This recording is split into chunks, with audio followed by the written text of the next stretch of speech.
What's good, everybody, and welcome back to yet again another Timmy B random video. You know, skateboarding's been around for 75 plus years. Back in the 50s, it said that surfers from like California and Hawaii, when they couldn't surf in the water, they would basically surf on the streets by taking pieces of wood from crates or whatever and wheels and putting them on whatever and just going down, the concrete. And that's the way that, skateboarding became a thing. So imagine you took a piece of wood, any piece of wood you could find probably back then, and you strapped some wheels to it, and then you went 40 miles an hour down a hill barefoot with no shirt on.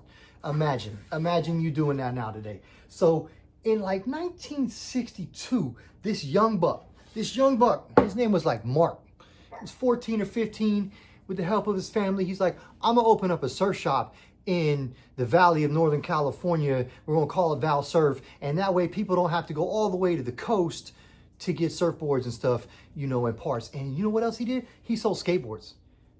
He was like the first to market and sell like actual manufactured skateboards, and you could get them like in the mail if you wanted to. He's like one of the first small businesses to do like mail orders too. So anyway, he started selling skateboards because he knew it was becoming a real thing. So he got with a company, Chicago Roller Skates, got a bunch of their parts, designed all these skateboards, and he's like the first to start selling skateboards, Val Surf.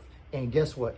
He's still selling skateboards today and surfboards. And also back in the 60s, he's like, I'm gonna do snowboard stuff too, because that's the thing. And boom, he's still doing all that today.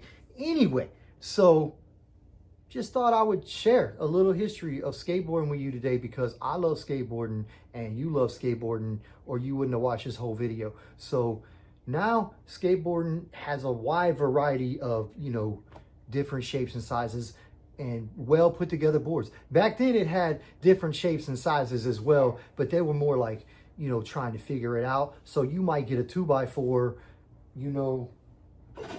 I've seen somebody riding something like this, and it had some wheels on it. They were like sticking out, and they were getting it down the, anyway. So you never know what you were going to get in the 50s. You just put it together, but then they, look how well we've come along. All different shapes and sizes, flexible, stiff, long, short, fat, wide, wheels close, wheels far apart. Look at these penny board wheels. The penny board wheels, they got to be like, this got to be like what original like skateboard probably looked like, and they were made from wood, fiberglass, aluminum, rubber.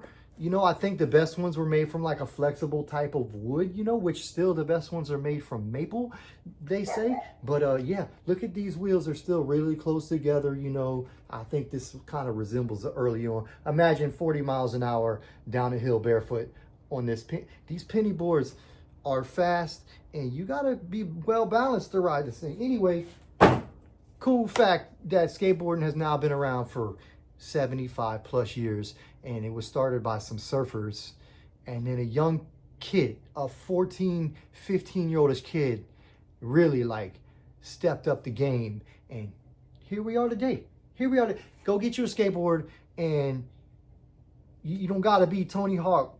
You could be Tony Canary and get you a board and kick your feet along and ride it, and tell me it doesn't change your life. Have a great day.